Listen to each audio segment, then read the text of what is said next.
নালিতাবাড়ীতে ৩,২৭৭ শ্রমিক ইউনিয়নের কার্যক্রম বন্ধসহ হামলার প্রতিবাদে সংবাদ সম্মেলন। প্রতিবেদক আমিরুল ইসলামের ভিডিও তথ্যচিত্রে প্রতিবেদন। শ্রম ও কর্মসংস্থান মন্ত্রণালয়ের অধীনে আঞ্চলিক শ্রম অধিদপ্তর ময়মনসিংহ কর্তৃক নিবন্ধনভুক্ত শেরপুর জেলা ট্রাক্টর, ট্যাঙ্কলরি ও কাভার্ড ভ্যান চালক শ্রমিক ইউনিয়ন 020 এর উদ্যোগে নালিতাবাড়ীতে এক সংবাদ সম্মেলন অনুষ্ঠিত হয়েছে। বৃহস্পতিবার ১৬ই জানুয়ারি দুপুরে প্রেস ক্লাব নালিতাবাড়ীর কনফারেন্স রুমে শেরপুর জেলা ট্রাক্টর, ট্যাঙ্কলরি ও কাভার্ড ভ্যান চালক শ্রমিক ইউনিয়ন 020 কমিটির আয়োজনে এ সংবাদ সম্মেলন করা হয়। 020 সংগঠনের সহসভাপতি সারোয়ার হোসেনের সভাপতিত্বে এ সময় উপস্থিত ছিলেন শ্রমিক ইউনিয়নের সাংগঠনিক সম্পাদক নুর ইসলাম, ইউপি চেয়ারম্যান মিজানুর রহমান সহ অন্যান্যরা।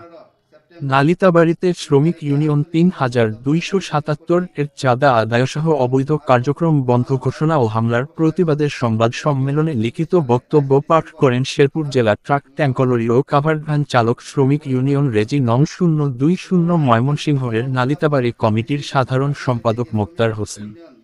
এতে বলা হয়, গত ১৪ই জানুয়ারি নালিতাবাড়ীতে ৩,২৭৭ এর অবৈধ কার্যক্রম বন্ধ করার পদক্ষেপ নিতে ইউএনও এবং ওসির দ্বারস্থ হওয়ার জের ধরে পৌর শহরের বাইপাস পল্লী বিদ্যুৎ সংলগ্ন ট্রাক স্ট্যান্ডে অবৈধ ৩,২৭৭ শ্রমিক ইউনিয়নের সভাপতি শাহাদাত হোসেন সামাদ ও সাধারণ সম্পাদক সাইফুল ইসলাম এবং আমাদের 020 সংগঠনের সভাপতি আব্দুল মান্নানের উপর হামলা চালিয়ে গুরুতর আহত করলে বর্তমানে সে ময়মনসিংহ মেডিকেল কলেজ হাসপাতালের চিকিৎসাধীন রয়েছে।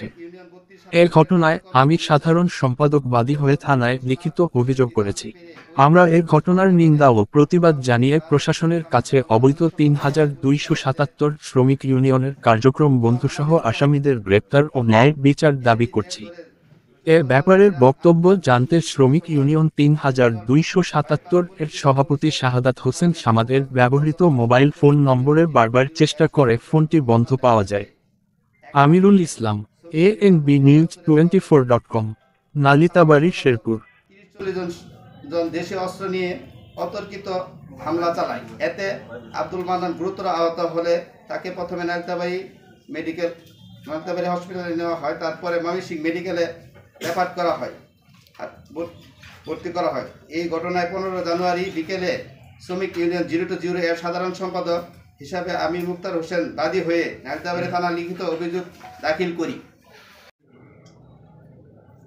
গত পরশুদিন আমরা তো আসলে শ্রমিক ফেডারেশনের সাথে জড়িত না, আমি একজন রানিং চেয়ারম্যান, পাশাপাশি জাতীয়তাবাদী দল বিএনপির সাথে জড়িত।